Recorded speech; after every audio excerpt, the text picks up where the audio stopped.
नमस्कार. मी अरविंद आठले.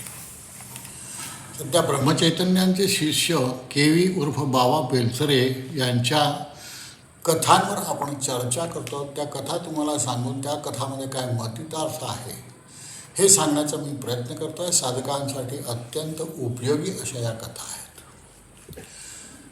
आत्मारामाचं दर्शन होण्यास 4 दरवाजे ओलांडून जावं लागतं. जाताना जीवाचा एक सखा आरंभापासून अखेरपर्यंत बरोबर असतो. ईश्वराचं नाम हे त्या सख्याचं नाव. प्रत्येक दरवाजावर एक द्वारपाल उभा असतो. सत्संग हा पहिल्या दरवाजातील द्वारपाल. सत्समागम रूपी गंगेमध्ये ज्यानं स्नान केलं आहे त्याला सर्व प्रकारची दाने, तीर्थे, तपे आणि यज्ञयाग केल्याचं पुण्य मिळतं. त्याच्या इतर वासना क्षीण होऊन फक्त रामदर्शनाची वासना शिल्लक राहते. सत्समागमामध्ये मृत्यूही आनंददायक वाटतो. संतोष हा दुसऱ्या दरवाजावरील द्वारपाल होय. जीवनामध्ये संतोषासारखं सुख नाही. नामस्मरण करीत असता जो साधक संतोषरूपी अमृताचं सेवन करतो त्याच्या मनाला आशेचा स्पर्शही होत नाही. संतोष हा नामधारकाचं ऐश्वर्य समजावं. संतोषानं बुद्धी शुद्ध होते. शुद्ध बुद्धीमधून सहज उदय पावणारा आत्मविचार हा तिसरा द्वारपाल होय. स्थिर आत्मविचार हा परमार्थाची पताका आहे. संसाररूपी रोगावर आत्मविचार हे रामबाण औषध आहे. त्यानं मनोजय आणि वासनाक्षय अशा दोन्ही गोष्टी साधतात. त्यामधून निर्माण होणारा शम हा चौथा द्वारपाल होय. शमरूपी पूर्णचंद्र चिदाकाशात उदय पावला की रामदर्शन समीप झालं असं समजावं. शम हे साधनाचं परमपद असून शमानच सर्व भ्रमांचं निवारण होतं. शमामध्ये स्फुरणारं नाम रामाच्या कानावर जाण्यास वेळ लागत नाही.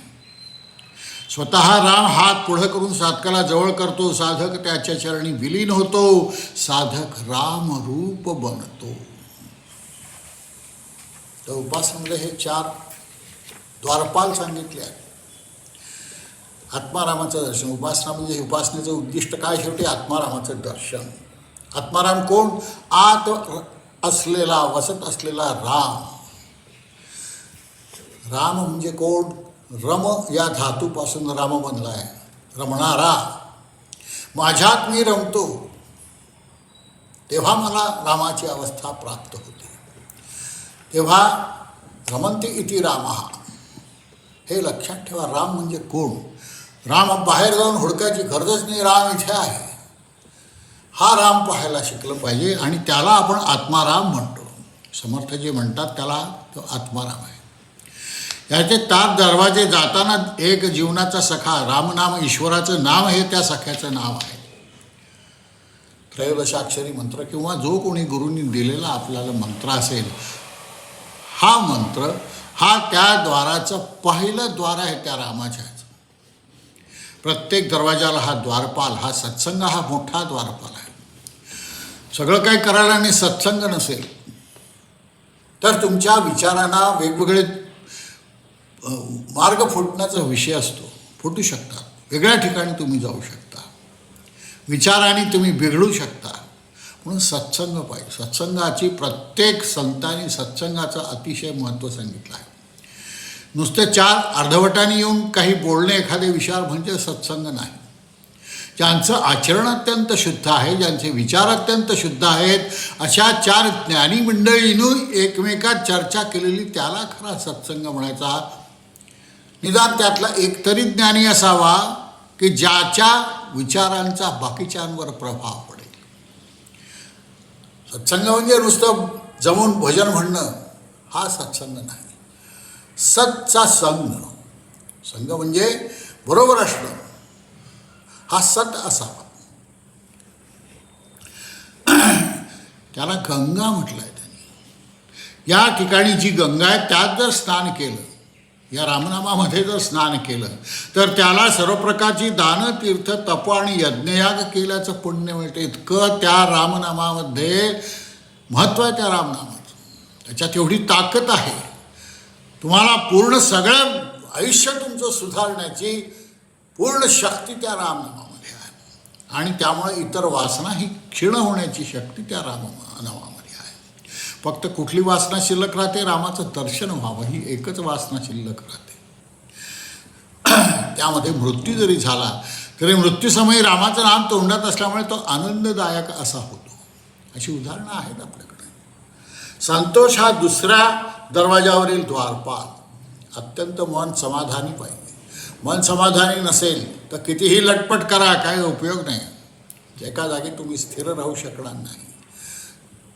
त्यामुळे संतोष, समाधान, काही वेळा अतिशय छोट्या गोष्टीत माणसाला समाधान असतं आणि काही वेळा सगळं काही जगातली सगळी सुख तथाकथित मिळाली तरी समाधान नसतं. पैसा प्रचंड मिळाला तरी समाधान नाही. सुंदर सुंदर स्त्रिया मिळाल्या तरी समाधान नाही.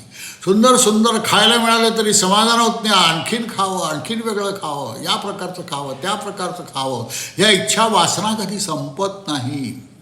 समाधानी आत ठेवलेला आहे त्याचा संस्कार तुमच्यावर तुम्हाला करून घ्यावा लागतो, तेव्हाच समाधान मिळतं. नाही तर संतोष हा अत्यंत दुर्लभ असा गुण आहे. जीवनात संतोषासारखं सुख नाही. रामनामा करीत असता जो साधक संतोषरूपी अमृताचं सेवन करतो त्याच्या मनाला आशेचा स्पर्श होत नाही. त्याच्या मनात कुठल्या आशाच उत्पन्न होत नाही. आपण जगतो हे सगळ्या आशा असतात वेगवेगळ्या. हे असं होईल, ते तसं होईल, मग अमुक होईल. या आशेवर आपण जगत असतो. त्या आशाच त्या संतोष ज्याला आहे त्याला आशा शिल्लकच राहत नाही. ज्याला आशा शिल्लक राहत नाही त्याचं मन नष्ट होतं. त्याचं मन नष्ट होतं, तो रामाशी जाऊन मिळतो. संतोष हा नामधारकाचं ऐश्वर आहे. संतोषानं बुद्धी शुद्ध होते. शुद्ध बुद्धीतून सहज उदय पावणारा आत्मविचार. शुद्ध बुद्धी ज्या ठिकाणी आहे तेव्हाच आत्मविचार करण्याची आपल्यात ताकद येते. आत्मविचार म्हणजे मी कोण याचा शोध.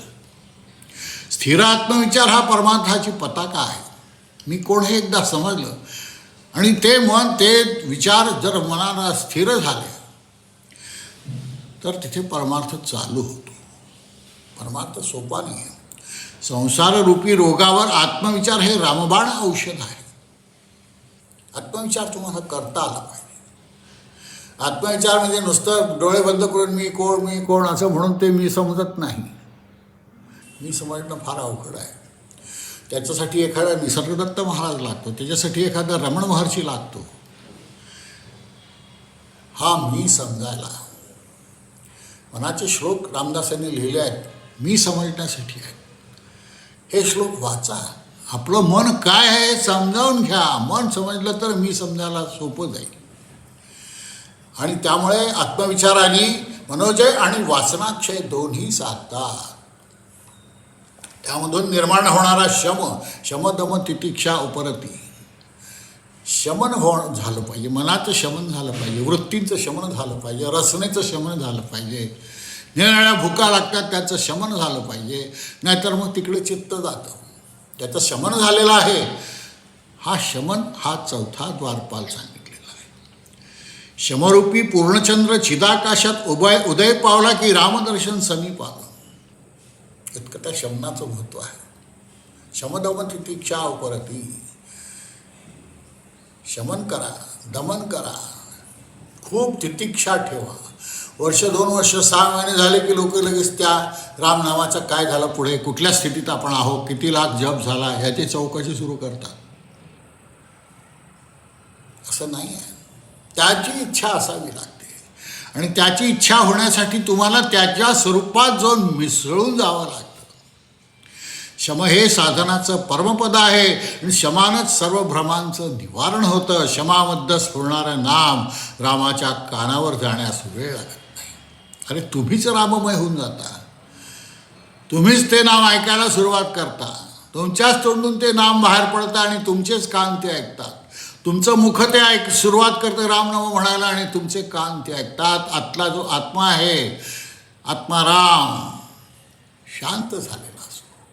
सगळ्या वृत्तींचं त्याचं शमन झालेलं असतं. म्हणून आत्माराम ही अतिशय महत्त्वाची अशी गोष्ट आहे.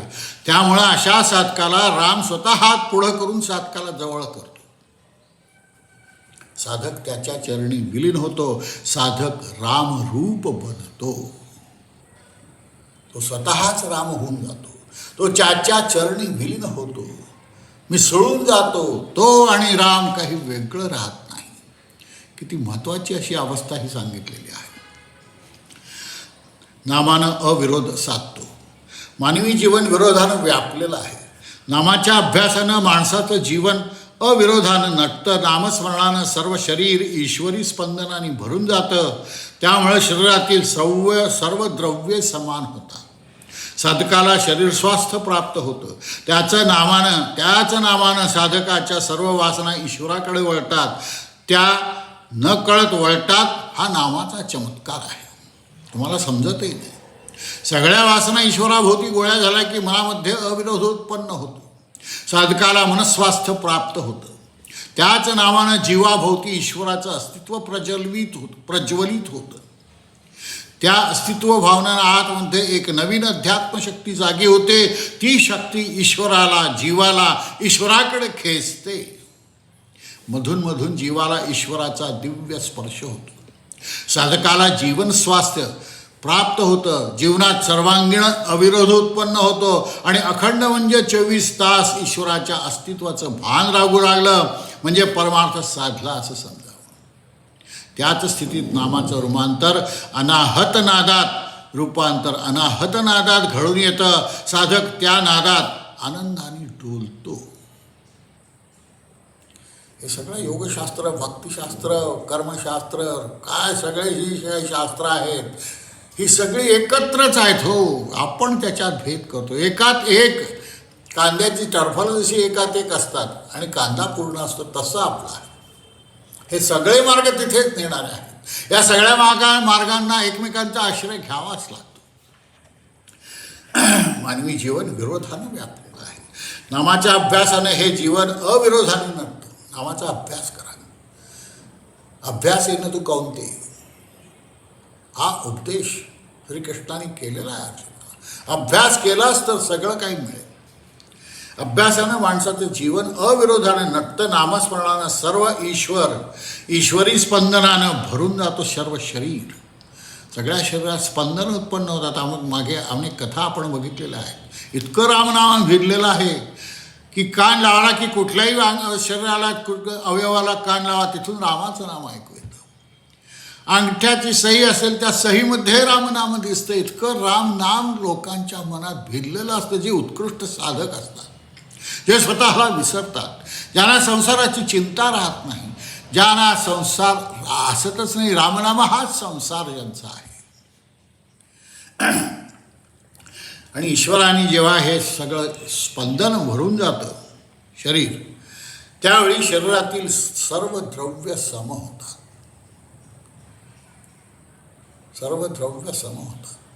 हा विचार करून पहा. मन अत्यंत स्थिर होतं. प्रत्येक ठिकाणी 3 भाग आहेत आणि हे 3ही भाग जेव्हा समान होतात तेव्हा मन शांत होतं. या नावानं साधकाच्या सर्व वासना ईश्वराकडे वळतात. त्या नकळत वळतात. त्यालाही समजत नाही की आपल्या सर्व वासना ह्या ईश्वराकडे जात आहेत. नामाचा हा चमत्कार आहे. आपण शोधायचा प्रयत्न करतो म्हणून आपल्याला मिळत नाही. शोधायचा प्रयत्न ज्यावेळी आपण सोडून देऊ तेव्हा हे लक्षात येईल. सगळ्या वासना ईश्वराभोवती गोळ्या झाला की मनामध्ये अविरोध उत्पन्न होतो. ईश्वराभोवती सर्व वासना फिरल्या पाहिजे. वासना त्यामुळे शिल्लकच राहणार नाही, कारण ईश्वराला काही त्या वासनांचा स्पर्श नाही होऊ शकत. त्यामुळे मनामध्ये अविरोध उत्पन्न होतो आणि स्वात्काला मनस्वास्थ्य प्राप्त होतं. शांत होऊन जातं. मन शांत झालं की सगळं काही जिंकलं हो तुम्ही. कल्पनाबाईच तुमच्या मनातली संपून जाते. वेगवेगळ्या विविध प्रकारच्या ज्या कल्पना मनामध्ये येतात, सुखाच्या, दुःखाच्या किंवा कुठल्याही, त्याच सगळ्या बंद होऊन जातात. आणि त्याच नावानं जीवाभोवती ईश्वराचं अस्तित्व प्रज्वलित होतं. या अस्तित्व भावनेनं आतमध्ये एक नवीन अध्यात्मशक्ती जागृत होते. ती शक्ती जीवाला ईश्वराकडे खेचते. एक चैतन्य तुमच्यात उत्पन्न होतं आणि हे चैतन्य तुम्हाला ईश्वराकडे घेऊन जातं. ईश्वर हा चैतन्य आहे. मधून जीवा ईश्वराचा दिव्य स्पर्श होतो. ईश्वर हा चैतन्य असल्यामुळं ज्या ज्या वेळी चैतन्य तुमचं जागृत होतं ती अवस्था कायम राहते असं नाही, पण ज्या क्षणी ती असते त्यावेळी ईश्वराचा दिव्य स्पर्श तुम्हाला होतो. साधकाला जीवन स्वास्थ्य जीव स्वास्थ्य प्राप्त होतं, स्वस्थ राहतो. जीवनात सर्वांगीण अविरोध उत्पन्न होतो, कुठूनच कसलाच विरोध नाही. जीवन अतिशय शांत होऊन गेल्यानंतर आतल्या सगळ्या लाटाच संपून गेलेल्या आहेत. अखंड म्हणजे 24 तास ईश्वराच्या अस्तित्वाचं भान राहतं आणि म्हणून परमार्थ साधला असं समजावं. जेव्हा अखंड नाम नाही, अखंड ईश्वराचं तुमच्या भोवती आवरण आहे हे जेव्हा लक्षात येईल, अखंड तुमच्या भोवती तुमच्या गुरुचा हात आहे हे जेव्हा तुमच्या लक्षात येईल, तेव्हा नामाचं रूपांतर मग हळूहळू अनाहत नादात घडून येतं. सृष्टीचे एक रूप होता. जगडव्याळ सृष्टी स्वतःभोवती फिरते आहे आणि या सृष्टीचा एक विशिष्ट नाद आहे, त्याला आपण अनाहत नाद म्हणतो. जो कुठल्या वाद्याने उत्पन्न होत नाही, जे कुठल्या स्पर्शाने उत्पन्न होत नाही, जो आहेच. सृष्टी उत्पन्न झाल्यापासून तो नाद आहे, अशा नादामध्ये तुम्ही सम्मिलित होऊन जाता. हा ज्या नादात तुम्ही गेल्यानंतर आनंदाने डोलायला होतं. सच्चित आनंद या अवस्थेत तुम्ही जाता. चित्ताला काही राहतच नाही, चित्तच राहत नाही. ते चित्त म्हणजे आनंद, माझं अस्तित्व म्हणजे केवळ आनंद. अशी जेव्हा तुम्हाला असा अनुभव येतो, नक्की येतो, घेऊन पहा. चंद्राचं सौंदर्य, एका माणसाला चंद्राचं सौंदर्य आणि चंद्रकिरणांचा नाजूकपणा समजावा अशी इच्छा झाली, म्हणून तो एका शेतामध्ये गेला आणि आकाशातील चंद्राकडे पाहू लागला. पण आकाशातील चंद्र आणि जमिनीवरचा तो माणूस यामध्ये एक सुंदर झाड येत होतं. तेव्हा चंद्र पाहण्याचं विसरून तो माणूस त्या झाडाकडेच पाहण्यात रमला. काही वेळाने चंद्राची आठवण होऊन तो पुन्हा आकाशात पाहू लागला, पण तोपर्यंत चंद्र मावळलेला होता. चिन्मय जाणीवेचं ज्ञान होणं अतिशय महत्त्वाचं आहे, म्हणून दृश्य वस्तूंचं ज्ञान करून घेण्यात आयुष्य घालवतो आणि शेवटी खरं ज्ञान मिळवण्याचं राहून जातो. साधकाचं चित्त कसं इकडे तिकडे होतं आणि त्यामुळे त्या संभ्रमामुळे तो मूळ गोष्टीपासून लांब होतो, तो मूळ त्या नामापासून लांब होतो. म्हणून या राजाचं जे उदाहरण दिलं आहे की चंद्र पाहायला जातो, आपण ईश्वर पाहायला जातो, परंतु मध्ये जी काही आकर्षणं येतात तिकडेच पाहतो, मग ईश्वर राहतो बाजूला. उपासना करतो, पण माझ्या शेजारच्या माझ्या गुरुबंधूचं अमुक होते, अरे मला काय होत नाही. म्हणजे त्या साधनेचं लक्ष गेलं. साधनेकडे लक्ष अत्यंत आवश्यक आहे आणि हे जेव्हा लक्ष तुमचे इकडे तिकडे व्हायला लागतं तेव्हा तुम्ही साधनापासून दूर होता. तेव्हा काय पाहायचं, तेवढंच पाहायचं. जसं त्या अर्जुनाला सांगितलं की तू एक तो पाहतो पोपट बसलेला आहे, त्याचा डोळा तो तुला फोडायचा आहे. आता अर्जुन पाहतो इकडे तिकडे, मग ते झाड दिसतं, झाडाची फांदी दिसते, त्या फांदीमध्ये पोपट दिसतो आणि त्या पोपटाचा केवळ त्याचा चेहरा दिसायला लागतो आणि चेहऱ्यानंतर केवळ त्याचा डोळा दिसतो. हे साधलं पाहिजे आणि तो केवळ डोळाच पाहिल्यामुळे तो डोळा छेदून जाऊ शकला त्याचा बाण. आपण काय करतो, आपण ईश्वराकडे पाहण्याचा प्रयत्न करतो, पण त्या झाडाकडेही पाहतो, त्या पोपटाकडेही पाहतो, त्या पोपटाच्या तोंडाकडेही पाहतो, फक्त डोळ्याकडे पाहायचं हे विसरून जातो. त्यामुळे नेम कुठे लागतो, झाडाला लागतो, झाडाच्या फांद्यांना लागतो. असा आपला नियम चुकण्याचं कारण फक्त डोळा पाहायचं हे आपण विसरून जातो. ते दिसतं सगळं, ते दिसलं तरी तिथे दुर्लक्ष करून त्या एकाच डोळ्याकडे तुम्हाला पाहायचं आहे, हे भान तुम्हाला राहिलं पाहिजे. हे भान ज्यावेळी राहील त्यावेळी तुमची उपासना अतिशय फळेल, कारण मग त्यावेळी तुम्हाला दुसरं काही दिसणार नाही. हे दुसरं काही जेव्हा आपल्याला दिसतं तेव्हा आपल्या उपासनेमध्ये वेगवेगळे असे फाटे फुटतात आणि मग मूळ जे आहे ते आपण विसरून जातो आणि त्या फाट्यांकडेच पाहत राहतो. हे लक्षात ठेवा. या अतिशय महत्त्वाच्या अशा कथा आहेत. जीवनभर या कितीही वेळा वाचल्यात तरी पुन्हा तुम्हाला दरवळीच्या कथेतून नवीन असं मार्गदर्शन होईल. अतिशय महत्त्वाच्या कथा एकत्र संग्रहित करण्याचं फार मोठं सत्कृत्य बाबासाहेब बेलसरे यांनी केलेलं आहे. त्यांना वंदन. नमस्कार. पुन्हा भेटू.